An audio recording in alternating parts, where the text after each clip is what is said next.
pessoal, hoje aqui mais um vídeo do canal. Quem fala com vocês é o Cadu. E hoje eu vou apresentar esse material aqui para vocês, que é a Epic Collection do Punho de Ferro, a Fúria do Punho de Ferro. Material em capa cartão, papel couché colorido, com 528 páginas, reunindo as edições de Marvel Premiere 15 a 25, Iron Fist de 1975 1 a 15 e Marvel Team Up 63 a 64, custando R$ 164,90. Bom, o Punho de Ferro é um personagem que não é muito popular, isso é um fato. A gente teve uma série com duração de 2 temporadas, onde ele foi interpretado pelo Finn Jones. Infelizmente ela não foi um sucesso de crítica, porque a gente não vai entrar em mérito, não nesse vídeo. E às vezes ele aparece em algumas animações. Ele já foi um coadjuvante recorrente naquela animação Ultimate Homem-Aranha. A gente teve também ele na Vingadores Heróis Mais Poderosos da Terra, com aparições esporádicas com Luke Cage. Mas ele está sempre fazendo presença em games da Marvel, os games da Lego. A gente está tendo agora o Marvel Rivals, mas ao invés de ter o Danny Rand, a gente tem o Lin Lai, que é a encarnação mais moderna do personagem. Mas vamos focar aqui na Epic. A Epic Collection, gente, aqui essa Epic, ela vai pegar desde a origem do Punho de Ferro até o seu fim nas mãos do Chris Claremont e o John Barney. O personagem ele foi criado pelo Roy Thomas na Marvel Premiere número 15, e ele vem naquela onda dos anos 70 de personagens inspirados em estilos de luta. A gente teve o Shang-Chi, mestre do Kung Fu, que foi um sucesso na época, e a gente tem o Punho de Ferro. Tem também os Filhos do Tigre, se eu não me engano, tem o Tigre Branco e por aí vai. Muitos personagens inspirados em artes marciais. Qual é a história do Punho de Ferro? Danny Rand, ele foi um garoto que ele ia viajar com seu pai até a mítica cidade comum. Ele, a mãe, o pai e o sócio do pai, que é sócio nas empresas Rand, e esse sócio acaba assassinando o pai dele ali na frente da mãe dele, abandona ele e a mãe numa nevasca na montanha. A mãe dele morre nesse trajeto, mas ele consegue chegar a Kunlun, a mítica cidade que seu pai tanto falava na infância dele. Quando Danny chega lá, ele é treinado, ele consegue o direito de enfrentar o dragão Shao-Lao. Matando o dragão, ele adquire os poderes do Punho de Ferro, que consiste em ampliar sua força, seus sentidos e ter os punhos brilhando. Pois é, igual aqui na capa. Bom, até a Marvel Premiere número 17, se eu não me engano, eu acho que não é até 17. Eu vou checar aqui direitinho. Espera aí. Até a 25, a gente não vai ter um roteirista totalmente fixo. A gente tem trabalhos com o Tony Isabella, o próprio Roy Thomas, o Larry Hama e por aí vai. E a equipe de artistas também ela é muito rotativa. Nesses primeiros arcos até a 25, 25. Deixa eu só checar aqui, gente, porque é complicado isso. Acho que é 23 na verdade. Até a 23 a gente vai ter focando no arco dele, saindo de Kunlun, indo em busca de vingança contra o sócio do pai dele, e se deparando com desafios. Beleza, a partir da 23 a gente vai ter o personagem sobre o comando do Chris Claremont, mas primeiro vai ter a arte do Pat Broderick, que é uma arte boa. Não é a arte mais bonita do encadernado, obviamente, mas não deixa de ser muito boa. Aqui, ó, a arte do Pat Broderick, onde ele vai encarar Primeiro ele vai encarar um assassino com os mesmos poderes do Luke Cage, onde ele vai penar. E depois vai ter uma historinha ali dele protegendo uma princesa de um reino do Oriente Médio. Que aí sim vai ser o mote da fase do Chris Claremont com o John Barney. Quando a fase do John Barney com o Chris Claremont começa, é a partir da número 25 da Marvel Premiere. Aqui a gente tem basicamente o título que põe a dupla no mapa.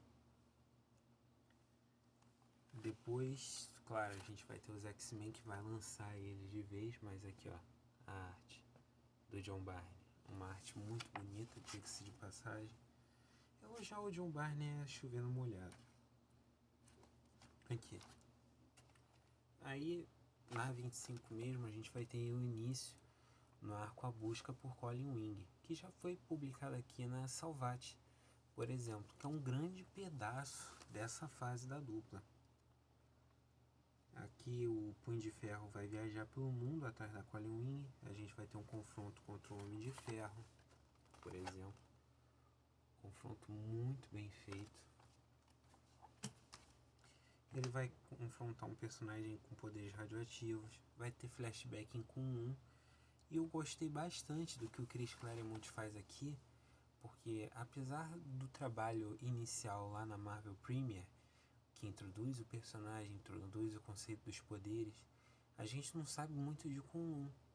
E através desses flashbacks, o Chris Claremont aproveita para contextualizar a gente. Como Kun-Um é uma cidade de pessoas imortais, acaba que a gente vai ter muitos conceitos retrógrados. Por exemplo, mulheres não podem combater. Se mulheres combaterem, isso daí pode gerar exílio ou apagamento de memória. É muito bom esse desenvolvimento aqui. Aqui, ó.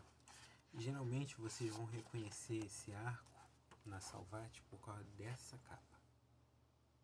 Dessa capinha aqui. Após o arco da Colin Wing, né, a gente vai ter umas edições mais soltas, mais avulsas, onde o personagem, o Punho de Ferro, vai lidar com um grupo criminoso de Chinatown, os Tigres. Aqui, ó. Olha essa página do John Barney. Gente, o John Barney é um dos meus favoritos mesmo, não tem jeito. Fui infectado pela galera da igreja do John Barney. Depois a gente tem um confrontozinho com a gangue da Demolição. Eu acho muito legal como a dupla de roteirista e artista introduz esse personagem mais a fundo ali no universo Marvel. Porque nessa época a gangue da Demolição eram inimigos recorrentes dos Vingadores. E a gente vai ter uma participação do Capitão América nesse arco. É muito legal. Aí depois a gente vai ter um confronto contra o Boomerang, que é aquele vilãozinho do Homem-Aranha. E a gente vai ter a introdução do Dente de Sabre, que, pra quem não sabe, Dente de Sabre, na verdade, ele começou como antagonista do Punho de Ferro aqui, ó. Personagem aqui. Depois ele foi escalonando para arqui-inimigo do Wolverine. E a gente tem a última edição, que é um crossover com os X-Men, na mensal do Punho de Ferro. Aqui, o Wolverine com aquele traje bem parecido com o Dente de Sabre na época. Eles vão lutar. Aí vocês vão estar me perguntando, tá, Cadu, a última edição é esse confronto com os X-Men, mas por que o Marvel Team Up? O plano era mensal durar mais, mas infelizmente o título foi cancelado e a dupla teve a ideia de pegar e continuar a trama no Marvel Team Up em 2 edições. A gente tem uma participação do Aranha aqui. Por que a gente termina isso no Marvel Team Up? Porque tinha 2 pontas soltas. Primeiro, tinha um personagem que fica aparecendo durante a trama, derrotando o Punho de Ferro pelas sombras e absorvendo o Ki dele, só que a gente não sabe a identidade dele. E ao mesmo tempo a Mystic Knight tinha ido para uma missão ficar infiltrada. E a gente acaba sendo o destino dela. Mas no Marvel Team Up a gente tem essa conclusão de arco. Aqui. Ele contra o Serpente de Aço. Bom, agora voltando às artes do começo. No começo a gente não tem muita arte assim de encher tantos olhos não, tá, gente? Dá pra contar nos dedos pelo menos, ó. Tem a arte do Joe Kane, com a origem do personagem, que é muito boa. Eu gosto do Joe Kane desenhando. Aí depois a gente vai pro Larry Hama não.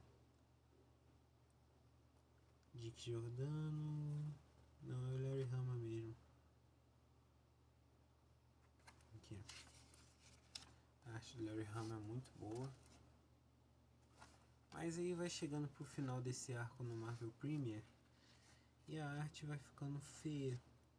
Perde a beleza estética. Não é mais o Larry Hama, é o... Poxa, esqueci o nome do sujeito. Deixa eu chegar mais pra cá. Peraí.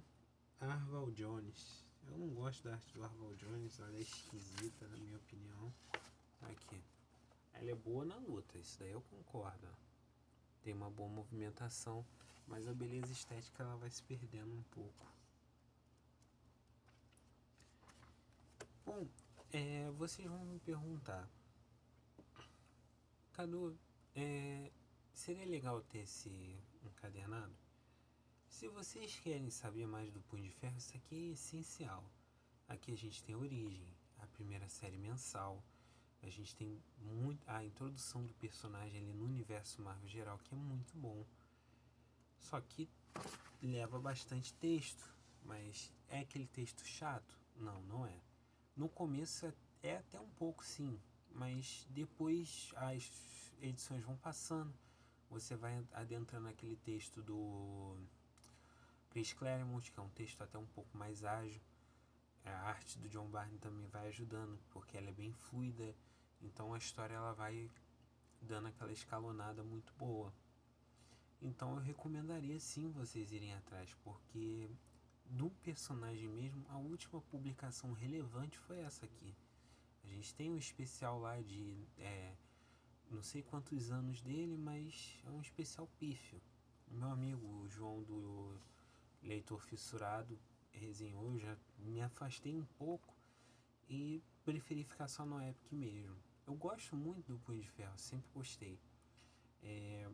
Se vocês não querem pegar um material antigo, eu recomendo ou vocês correrem atrás ou esperar a Panini republicar aqui no Brasil a fase do Ed Brubaker, que foi a última grande fase do personagem.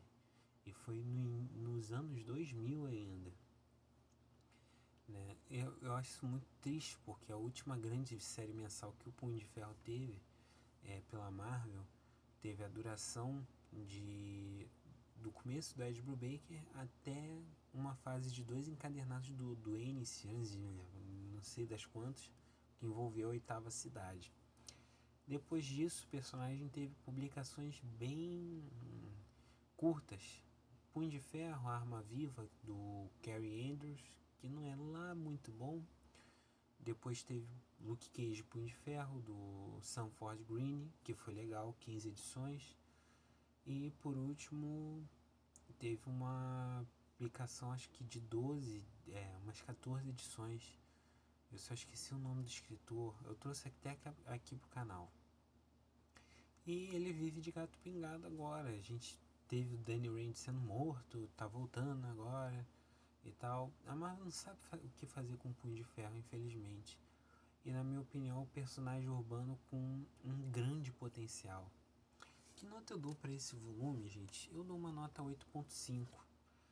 8.5 por causa do Marvel Premiere ali no iniciozinho, mas se fosse só a fase do John Barney com o Chris Claremont, eu daria uma nota 9 facilmente, porque é um material muito bacana e muito divertido de se ler. Vou deixar o link para comprar esse material na Amazon aqui na descrição. Comentem o que vocês acham, se vocês gostam do Punho de Ferro, se vocês querem mais material desse personagem aqui no Brasil. Comentem aí, gente. Valeu, obrigado e tchau, tchau.